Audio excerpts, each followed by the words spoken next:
Kenya wants to plant 15 billion trees in 10 years, but is it clearing forests at the same time? Let's take a look at the facts.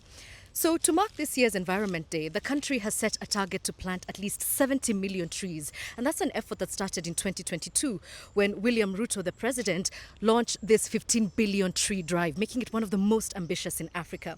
But just months later, Ruto's government lifted a ban on logging, and that ban had been in place to protect fragile forests. So, why lift the ban? Well, the president says it was, quote, foolish to leave mature trees rotting while timber-dependent regions struggled.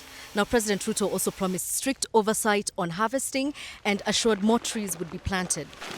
The problem with that, if you ask scientists and activists, is that even with controlled harvesting, new trees cannot immediately substitute the ecological value of old forests. Then there's what's seen as state-sanctioned development over conservation, like a proposed 50-kilometer, roughly, tarmac road in the Aberdares.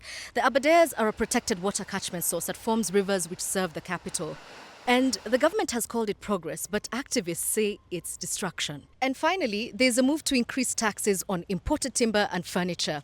Now, in doing so, Ruto's government is hoping that locally sourced timber will be more competitive, which will then boost the local furniture industry.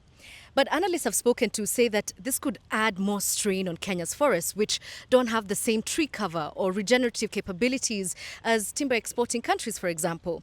But Kenya's leaders are confident that there can be a balance if timber sourcing is limited to commercial plantations and not indigenous forests. What's more is that this tree planting drive could have implications regionally. See, one of Kenya's highland forests, the Mau Complex, forms rivers that flow into Lake Victoria. The waters of Lake Victoria then feed the Nile River system.